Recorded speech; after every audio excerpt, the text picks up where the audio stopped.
Listen, I don't know if you're ready for this, but something secretly happened overnight.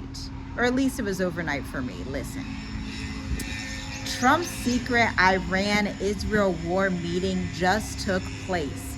President Donald Trump of the United States of America had to leave the G7 meeting early, just earlier today, yesterday, depends on what side of the world you're on. Welcome, you know, we have people from all across the world watching this channel. But listen, he had to leave the meeting, and the G7 is compiled up of a couple of nations: Canada, France, Japan, Italy, the UK, the US, and the European Union. The European Union is a conglomerate of European nations that basically involves all of Europe except like Belarus and countries that are in that area closer to Russia, okay? And so he had to leave this meeting early because of the tensions that are rising with the Israel-Iran war. This is getting serious, and we need to talk about what this means for Africa and her diaspora. CNN was pretty quiet about this, but I woke up on Threads and I saw a whole bunch of threads about this topic from journalists, people that are near political institutions, all of those things. And listen, Africa is not ready for this. I'm telling you this right now. The world is not ready for what's about to happen. It is happening so quickly, and I'm going to break it down for you in this video. Before I do, like, share, and subscribe, because this content is not getting out there the way it should. I know you may have watched our last video, 13,000 views in less than 24 hours, but listen, this content needs to hit the masses. Why? Because you need to have this geopolitical understanding with the perspective of prophecy and what it means for the global African diaspora. So hit the like button, share this video, because what is coming right around the corner, like, it's changing so quickly now that we can't, like, it, you can barely even prepare. But let's break this down together, okay? Here's what we know so far.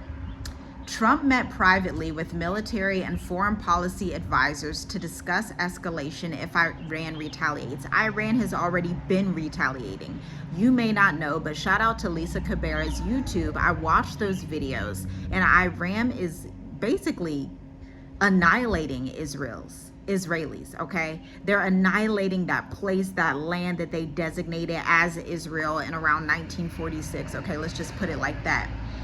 There's increased military presence near Israel, the Red Sea, and the Persian Gulf. By the way, Egypt is getting hit really hard. Egypt is the African country that, although they are not Israel, although they are not right in the way, they're next door. And so it's having a strong economic impact on Israel. It's slaughtering their economy, slaughtering their stocks, and Egypt is going to be impacted as well at the end of the day. This is why I say a lot of Africa is not ready for what this truly means if they take this to the next level and get all of the other folks involved. Now, for whatever reason, the reason we have this information so quickly and so early is allegedly because there are aides around the White House or around politics that wanted to leak this information, which shows us there's some type of discrepancy, some type of division that's happening in the White House, where they at least wanted to warn Americans, hey, Trump just got called to the Situation Room. And the Situation Room, I saw this documentary with my husband just a couple of weeks ago, and it was about the Osama bin Laden unaliving by the US, okay? And they showed these pictures in the Situation Room with Obama, yada, yada, yada. And that's like the image that I have in my mind. President Donald Trump was in the Situation Room, could still be in the Situation Room, trying to figure out how the US is going to retaliate, because listen, Iran is really decimating the Israelis right now. They don't really want to tell y'all that, but Trump wouldn't be in that Situation Room if it was anything less. At the end of the day, he would not have left that G7 summit if there was not something pertinent and imminent about to happen at the hands of the US. And you have to think, why would the aides want to leak this? And this is according to Reuters and Politico, those actual news places, okay? They're saying that information was leaked, and those news aides wanted to leak it to let you know, as the American people, and I'm gonna let the African diaspora know as well, because the effect this has on Africa is detrimental. Listen, you already know they are talking about the 36 country travel ban. You already know aid US aid has not been going to Africa now for a couple months, a few weeks, whatever. You already know that things are changing on the African continent. You see these risings of people in Burkina Faso, people all over the continent are waking up all at the same time while all of this is happening. And if you for 1 second think that this is not about you, Africa and the diaspora, if you for 1 second think that things are just going normally, like everything's just cool and fine, no, everything is changing rapidly and you need to be in position, which is why I decided, I took some time for you out today to create this free guide that you can download in our Google Drive. You can download it for yourself, okay? Check it out at the link in the description. Guess what? It's only going to be available in this video, so it's a blessing that you're watching this video and that you've been called and chosen to see it, because I'm not going to publish this guide in any other videos. Check it out at the link in the description, okay? Check the description box, because I published this guide for you. It's a quick download. You don't have to be on our email list. It's just something that I wanted to create for you watching this right now. But listen, this isn't just foreign policy. This is actual war positioning, okay? Now, who's taking sides globally? Let's think here. Countries that are backing Iran are Syria, Yemen Houthis, Russia, parts of Iraq, and I've also seen, I've been doing some research, Pakistan may potentially be backing Iran as well. Countries that are backing Israel, U.S. military industrial complex, some EU states, not all. France has come out and said that they do not support the Israelis, okay? France has distanced themselves. I just want that to be a caveat. And then China is silent. And it's interesting that China is silent about this. Leave a comment down below and let me know what you think that means. I think China being silent is China saying that they're waiting to see what happens. But at the end of the day, remember BRICS, Brazil, Russia, India, China, South Africa. China is listed with the BRICS nations. China does not want to get immediately into the fight, because guess what? India's probably going to back Western nations. Pakistan's going to back the Middle East and Iran. And so you just have like this pool that is very reminiscent of the World War I era. Like, look at history. This is very reminiscent. I remember history class vividly. I loved history class. I loved language arts class. I loved writing, all of those things. This is very reminiscent of World War I, and even a little bit reminiscent of Hitler and World War II. I'm just going to leave that at that. So what exactly does this mean for our continent, Africa? Africa has high vulnerability. This needs to be talked about. This is a difficult topic, but if we as Africans in Africa and the diaspora are going to be aware of these things, we have to have hard conversations.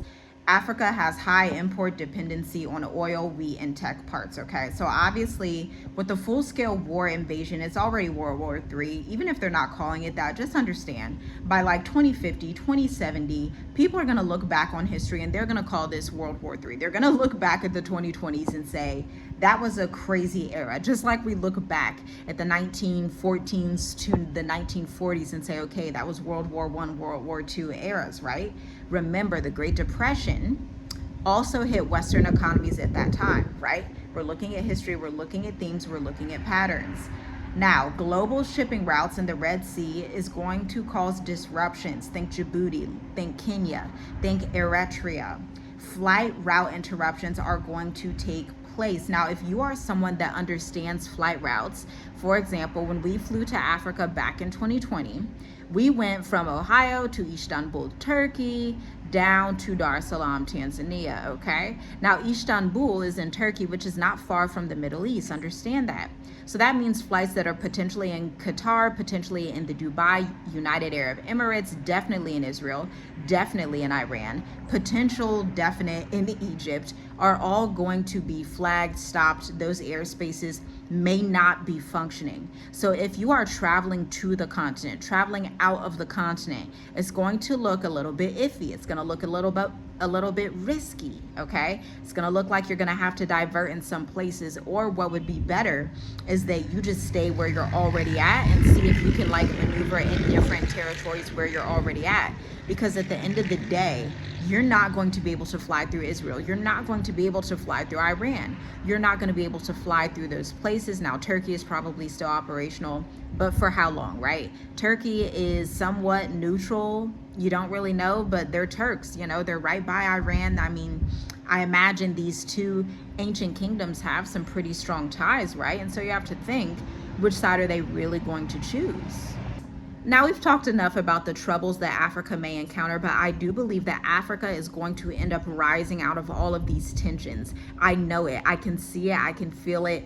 Us as the African diaspora and the continental Africans on the ground, we can feel it, okay? And we're just waiting and praising the Most High while we wait, right? Because at the end of the day, I think BRICS, Brazil, Russia, India, China, South Africa, Ethiopia, who else is a part of BRICS now? Drop the countries who are also a part of BRICS in the comments, okay? But this conglomerate, I think, is going to get bigger. I think BRICS is going to get bigger. Countries that used to be neutral are going to be like, okay, we got to go with BRICS. We got to back our currencies in gold. Because remember, look at Ghana. Ghana's currency is topping the US dollar like it's the best performing currency of 2025, outpacing the US dollar percentage wise and outperforming it. Not meaning that one US dollar is one Ghana CD, but it's getting pretty close, okay? That's something that we should listen to and pay attention to. This is also going to cause a realignment towards non-dollar trade. Tanzania already came out and said that they are not going to trade in US dollars anymore. They're not going to quote US dollar prices. They are going to use their local currency, the shilling, okay?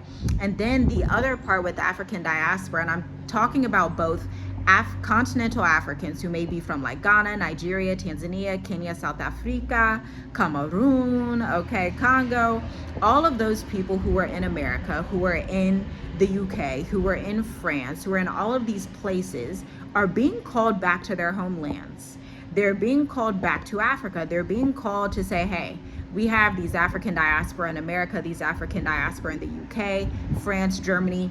We need to unify and we need to go back home. At least if we're not going back home, we need to put our dollars or our pounds or whatever currency with other Africans so that we can work on building networks and rebuilding Africa.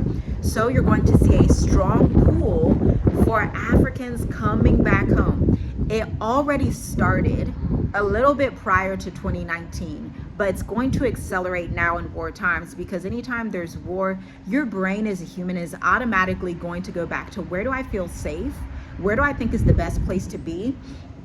And if you're an African diaspora, an African American in the diaspora, Afro-Caribbean, and you have never set foot on African soil, but you feel the call the way that we did, that heed is also for you, that call, that spiritual thing inside you where the Most High places this yearning in your heart and calls you back home. And you're like, I'm going to a home I've never been to, but the Most High says, actually, I've created the whole earth and I'm stirring the spirit up in you so that you will receive the blessings that are coming to the continent.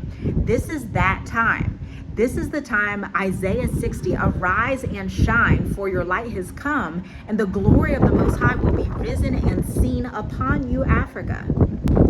Hallelujah. This is such a beautiful time, but listen, we need to be wise as serpents and harmless as doves. Let's talk about this in a practical sense. If the U.S. engages in the Israel-Iran conflict directly, conscription rumors may arise. Pay attention. We want to pay attention. We want to be in friendly networks. We want to be in underground networks. We want to be in small group setting networks, okay? This is what we want to be doing, because we have to discern and understand the times. Because if the U.S. gets involved with this, that now causes the U.S. to be a target. And if you did not know, it is being stated that the Israelis have no internet right now. It's being stated, I saw it on Threads allegedly. Journalists out there are saying it, that the Israelis do not have internet. This is a full-scale invasion. This is a full-scale war. Think tactical warfare. If Iran is serious about what they're doing, if they're not going to back down, of course they're going to try to cut the power. Of course they're going to cut the internet. Of course it's going to be like media shutdown. We are trying to basically annihilate this place, and they're defending themselves. Let's be quite honest, because who's the provocateur here? Who are the people who have been bombing Gaza over and over? Let's just think about that. Let's just think about it. You also need to be aware that families abroad might face passport holds, embassy shutdowns, or new surveillance, okay? This is why we are having the urgent state of the diaspora 2025. We already have spots being filled up as of that video we just did yesterday. It takes place July 13th. At 2 p.m. Eastern, we are speaking with 4 to 8 people in a small group setting. Once seats are filled, that's it. There are no more additional slots, okay? Check out the link in the description. Check it out. Understand, travel bans and migration suspicion will spike. We already see this happening. This is not a conspiracy. We already see travel bans spiking already. And biblical prophecy is coming to pass. Wars and rumors of wars. Discernment is not fear, because listen, we are past wars and rumors of wars. We are at just wars. Okay, it's just war. It's not a rumor anymore. This is a call to be prepared. This is the call to the remnant. This is the call to the Josephs, the Daniels. This is a call to those who are prophetic, the builders, the business owners, the investors, the people who are unafraid to rise in the end times and to get in small but mighty networks. Networks that are wise, that are moving with discernment. Networks that are not afraid to invest, to put their money where their mouth is. Networks that match their faith with practical, tangible actions. This is a call. And you know, the revolution actually is televised, because I just find it so crazy that we are watching this Iran-Israel conflict, this Israel-Iran conflict in real time. I mean, you can just imagine World War I and II were not like this, like they weren't like watching it like that in real time, but we're literally seeing these bombings and these missiles and these strikes. And I'm just so thankful to be in the southern tip of Africa. I'll tell you that. I'm so thankful to be in the southern tip of Africa. I'm so thankful for obedience. But I want you to know, even if you missed the first call, even if you missed the second call, the Most High is a gracious, great, mighty one, okay? He's gracious, he's merciful. And so this could be the video that's like that extra extended grace. Hey, get in network, get in community at least. Hey, at least get in touch with builders and movers and shakers. At least get in touch with people on the ground, at least. And it's open to all the diaspora, because we work with people who are not only African Americans or Afro-Canadian or Afro-Caribbean. We work with Ghanaians, Nigerians, Cameroonians, Congo, Kenyans, Tanzanians. At the end of the day, the diaspora must unite. And you need to unite before you hit the ground running. It's better to unite before you hit the ground. It's better to be in these wide circles before you hit the ground, because the things that are coming to this earth and that are already here, and listen, this is why I created that free graphic for you.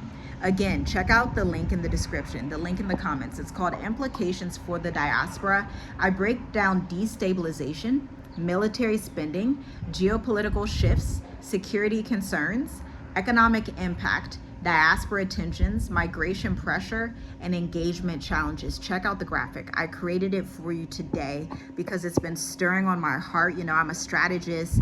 I'm an end times warrior. I'm somebody that really just sees in the spirit and understands in the practical how to disseminate this information, how to put it into practical guides, into something that you can actually tangibly use and change the legacy and generations for your family to the 10th generation. So you can grab that guide. It's free down below. Grab it for free. Download it in my Google Drive. Okay, get it. It's free. It's right there for you. So I want to prompt you to think. I want to prompt you to pray. I want to prompt you to discern. This is not a fear-mongering thing. This is a wisdom-mongering. This is a discernment-mongering, because don't let anybody gaslight you and tell you not to watch the news. Don't let anybody gaslight you and tell you not to prepare, not to travel, not to be in Africa. Don't let anybody do that to you, because there are prophets, there are builders, there are visionaries out there who the Most High is stirring up by his own spirit and calling to be end times warriors, to be holders of legacies, to be holders of businesses, to be holders of resources, farms, real estate, agriculture, consulting firms, whatever it is that the Most High is calling you to. Because some of us in these end times, we are moved from milk to meat. We are on meat. There are some people that are not required to stand just on milk. There are those of us out there who are required to get the meat and disseminate it, chew it, meditate on it, and to do what we're called to do. This is a time for the remnant to arise, the diaspora remnant to arise throughout the four corners of the earth. It's such a good time. Shalom, shalom. Be blessed, be discerning, stay in the spirit, and don't let nobody gaslight you out your calling, out your blessing, out of obedience to what the Most High Yah is calling you to do in the diaspora for Africa. Shalom, shalom.